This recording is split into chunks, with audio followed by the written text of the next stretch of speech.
नमस्कार दोस्तों, मैं हूँ पूजा। स्वागत है आपका मेरे चैनल योगा विद पूजा कंडारी में। चलिए बढ़ते हैं शुरुआती अभ्यास के दूसरे दिन की ओर।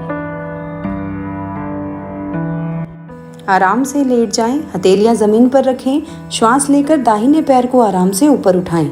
श्वास छोड़ते समय धीरे धीरे पैर को जमीन पर लाएं। यही अभ्यास अब बाएं पैर से करें। पैरों को उठाते समय श्वास लें, पैरों को ऊपर रखते समय श्वास रोकें, पैरों को नीचे लाते समय श्वास को छोड़ें। यह अभ्यास हाई बीपी, पीठ की गंभीर बीमारी, साइटिका, स्लिप डिस्क के व्यक्ति को नहीं करनी चाहिए। इस अभ्यास को दाहिने पैर से 10 बार और फिर बाएं पैर से 10 बार करें। यदि पीठ कमज़ोर हो तो बाएं पैर को मोड़ा जा सकता है ताकि पंजा ज़मीन पर उठ सके। दोनों पैरों को एक साथ उठाकर भी इस अभ्यास को दोहराया जा सकता है, परंतु जोर ना लगाएं। घुटने को सीधा रखते हुए दाहिने पैर को जमीन से 5 सेंटीमीटर ऊपर उठाएं। पूरे पैर को दाहिनी ओर से बाईं ओर घुमाते हुए बड़े से बड़ा वृत्त बनाते हुए 10 बार घुमाएं। पैर को घुमाते समय एड़ी का जमीन के साथ स्पर्श ना होने दें। अब इसी को विपरीत दिशा में 10 बार घुमाएं। पैरों को ऊपर उठाते समय श्वास लें, पैरों को नीचे लाते समय श्वास को छोड़ें। पैरों को घुमाते वक्त नितंबों, पेट पर जो प्रभाव पड़ रहा है उसको महसूस करें। अभी यही प्रक्रिया हम विपरीत दिशा में करेंगे। बाएं पैर से पहले दाहिनी ओर से बाईं ओर किया और अब हम विपरीत दिशा में बाईं ओर से दाहिनी ओर वृत्ताकार आवृत्ति बनाएंगे और बड़े से बड़ा वृत्त बनाने की कोशिश करेंगे। High BP, sciatica, slip disc जैसे व्यक्ति को इसका अभ्यास नहीं करना चाहिए। आराम से लेट जाएं, दाहिने घुटने को मोड़ें और जांघ को वक्ष के निकट लाएं। दोनों हाथों की उंगलियों को फंसाकर दाहिने घुटने के पास पकड़ लें। बाएं पैर को सीधा कर जमीन पर रखें। गहरी श्वास लें, फेफड़ों को जितना संभव हो भरें।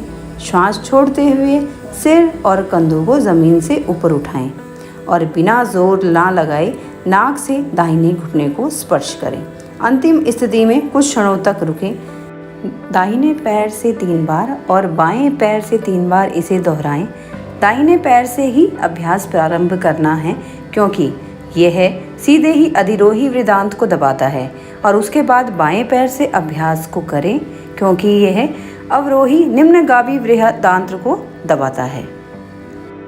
अब हम करेंगे पवन मुक्त आसन। दोनों घुटनों को मोड़ें, जांघों को वक्ष के पास लाएं, हाथों की उंगलियों को आपस में फंसाकर दोनों हाथों से कसकर पकड़ें। गहरी श्वास लें, श्वास छोड़ते हुए सिर व कंधों को उठाएं और नाक को दोनों घुटनों के बीच में रखें। आपका ध्यान श्वास और पेट के दबाव पर होना चाहिए। यह पवन मुक्त आसन वायु विकार, कब्ज को दूर करने में बड़ा प्रभावी है और ये हमारे मेरुदंड की कोशिकाओं को भी लचीला बनाता है। दोनों पैरों को मोड़ें, हाथों की उंगलियों को कसकर फंसाएं और एक और लुढ़कते हुए श्वास छोड़ें।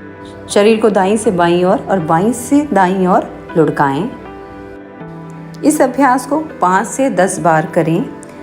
अब हम उखड़ू बैठेंगे। दोनों हाथों की उंगलियों को आपस में फंसा लेंगे और पूरे शरीर को आगे और पीछे की तरफ को लुढ़काएंगे।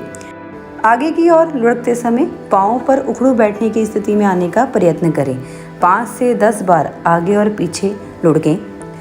पीठ की गंभीर बीमारी में ये आसन नहीं करना चाहिए। पीछे की ओर लुढ़कते समय श्वास लें, आगे आते हुए श्वास को छोड़ें। यह आसन पीठ, कमर और नितंब की मालिश करता है।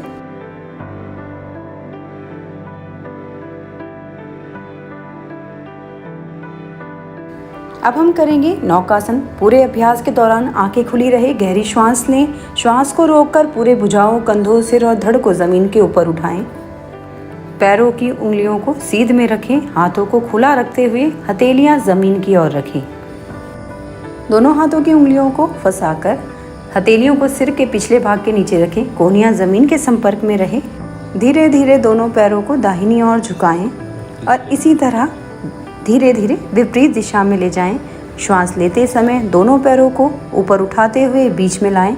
कंधों और कोहनियों को पूरे अभ्यास के दौरान जमीन पर रखें। एक चक्र पूरा करने के बाद बाईं ओर और इसी तरह से 5 चक्र पूरा करें। पैरों को जमीन की ओर झुकाते समय श्वास छोड़ें और अंतिम स्थिति में श्वास रोकें और विराम देते हैं। यहाँ तक बने रहने के लिए आप सभी का धन्यवाद। यदि आपको मेरी वीडियो पसंद आए तो मेरे चैनल को सब्सक्राइब जरूर करें। आप सभी का धन्यवाद।